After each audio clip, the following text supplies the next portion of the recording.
హైదరాబాద్ నగరం అంటే IT క్యారిడార్లు, hitech హంగులు అనుకుంటారు అంతా. కానీ ఇదంతా నాణానికి ఒకవైపు మాత్రమే. మరోవైపు చాలీచాలని ఇండ్లలో, సమస్యల వలయంలో సంసార సాగరాన్ని ఈదుతున్న ఎందరో అభాగ్యులు దర్శనమిస్తారు. వెస్ట్ మారేడుపల్లి సాయి అరుణ్ కాలనీలో అక్కడ ప్రజల సమస్యలు అన్నీ ఇన్ని కావు. ఉండడానికి సరైన ఇల్లు లేక, కాలనీలో రోడ్లు, తాగడానికి గుక్కెడు నీళ్లు లేక అక్కడి ప్రజలు పడే కష్టాలు వర్ణనాతీతం. సికింద్రాబాద్ వెస్ట్ మారేడుపల్లి సాయి అరుణ్ కాలనీలో నెలకొన్న సమస్యలపై హెచ్ఎంటీవీ ప్రత్యేక కథనం.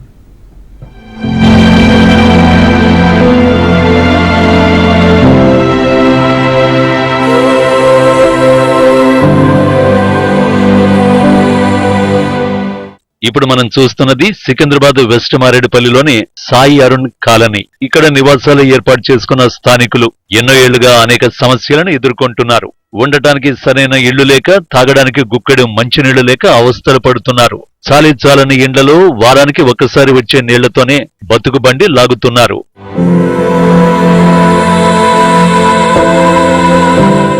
కాలనీలోకి వెళ్లడానికి సరైన రోడ్డు లేక స్థానికులు ఇబ్బందులు పడుతున్నారు.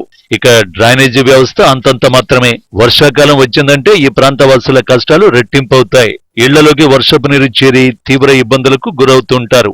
నాయకులకు ఎన్నికలప్పుడు మాత్రమే తమ బస్తీ గుర్తొస్తుందని, ఎన్నికల వేళ తమ ఇళ్ల ముందుకొచ్చి మాకు ఓటేయండి, మీ సమస్యలన్నీ తీరుతాయని చెప్పి వెళ్లే నాయకులు ఎన్నికల తర్వాత మచ్చుకైనా కానరారని కాలనీ వాసులు వాపోతున్నారు. గతంలో కొందరు నాయకులు వచ్చి కాలనీలోకి రోడ్డు వేయిస్తామని పని కూడా ప్రారంభించి మధ్యలోనే వదిలేశారని, ఆ రోడ్డు త్వరగా పూర్తి చేయాలని అధికారులకు ఎన్నిసార్లు మొరపెట్టుకున్నా స్పందన లేదని వాపోతున్నారు.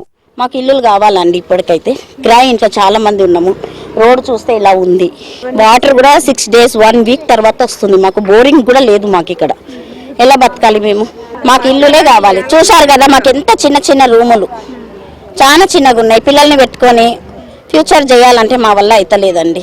మా మామయ్య వాళ్ళు ఫస్ట్ ఉండే 80 సంవత్సరాలు అవుతుంది వాళ్ళు ఉండి. మేము ఒక 25 సంవత్సరాలు అయింది మా మ్యారేజ్ అయ్యి. ఇల్లు లేదు, రోడ్లు మొత్తం ఇట్లున్నాయి, వాటర్ లేదు, అన్ని ప్రాబ్లమ్స్ ఉన్నాయి ఇక్కడ. ఎలక్షన్లు అప్పుడు వస్తారు వాళ్ళు, ఎలక్షన్లు వేయండి ఓటు వేయండి అంటారు, కథం వేసినాక మళ్ళీ వెళ్ళిపోతారు, మళ్ళీ రారు, ఏం లేదు వాళ్ళు అసలు పట్టించుకోరు, ఏం లేదు అసలు. అడుగుతాము వస్తాము అంటారు, వాళ్ళు రారు అసలు. మెయిన్ మాకు ఇల్లు కావాలా, డబుల్ బెడ్రూమ్లు ఇస్తాన్నారు, అవి లేవు అసలు. చాలని ఇళ్లలో తీవ్ర ఇబ్బందులకు గురవుతున్నామని, డబుల్ బెడ్రూమ్లు కేటాయిస్తామని నాయకులు మాటిచ్చారని, కానీ ఇంతవరకు ఆ హామీ నెరవేరలేదని వెస్ట్ మారేడుపల్లి సాయి అరుణ్ కాలనీ వాసులు వాపోతున్నారు. డ్రైనేజీ పైప్ లైన్లు వేసి డ్రైనేజీ సమస్య లేకుండా చూడాలని కోరుతున్నారు. ఇక తాగునీటి కోసం వారం రోజుల పాటు వేచి చూడాల్సిన పరిస్థితి ఏర్పడిందని ఆవేదన వ్యక్తం చేస్తున్నారు. రోజు విడిచి రోజు వాటర్ వచ్చేలా చర్యలు చేపట్టాలని కోరుతున్నారు. ఈ బస్సులో మా పెద్దోళ్ళు, మా మామయ్య, నాయనమ్మ అందరూ 70 సంవత్సరాల నుంచి ఇక్కడనే ఉన్నారు. ఇల్లు సరిగా లేవు. ఒక్క ఇంట్లో 5-6 మంది పిల్లలు ఉన్నారు. ఎట్లా పండుకోవాలా? ఇలా రోడ్డు మీద పండుకోవాలి, ఇలా రోడ్డు మీద వచ్చి పండుకోవాలా? ఇదే మాకు ఎక్కువ ప్రాబ్లం. ఎందుకంటే ఎవరో లీడర్ చేస్తే సాయం అంటే లీడర్ కూడా ఉండి ఇద్దరు లీడర్స్ చచ్చిపోయినారు. వెంకట్రావు చచ్చిపోయిండు, సాయన్న ఉంటుంది, సాయన్న కూడా చచ్చిపోయిండు. ఇలా మా బస్తీ గురించి ఎవరికి కోరుకోవాలా?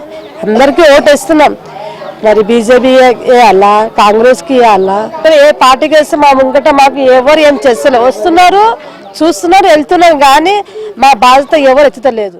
ఇప్పుడు ఈమెనే ముస్లామే అవుతుంది. ఇప్పుడు దాకా మాకు ఇల్లులు డబల్ బెడ్రూమ్ కట్టిస్తా అని ఇప్పుడు దాకా ఏ గవర్నమెంట్ రాలేదు, ఏ మినిస్టర్ రాలేదు, ఏ ఎమ్మెల్యే రాలేదు.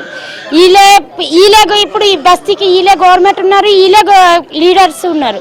ఇప్పుడు దాకా మాకు కట్టియాలంటే మా ఇప్పుడు 100 లేకుంటే 150 పిల్లలు మా ఇంట్లో. పెద్దలు తక్కువ అయిపోయినారు, చిన్న పిల్లలు ఎక్కువ అయిపోయినారు. ఈ పిల్లలు ఒక్కొక్క ఇంట్లో లేలే అంటే 8 మంది పిల్లలు ఉన్నారు.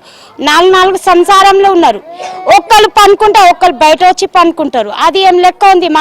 మా భవిష్యత్తు ఇంతేనేనా? ఇలా బస్తీవాసుల కష్టాలు 1-2 కాదు, చెప్పుకుంటూ పోతే ఎన్నో ఉన్నాయి. ఎన్నికల సమయంలో నాయకులిచ్చే అమలు కాని హామీలు చూసి అలసిపోయిన బస్తీవాసులు ఈసారైనా తమ సమస్యలు పరిష్కారమవుతాయని ఆశగా ఎదురు చూస్తున్నారు.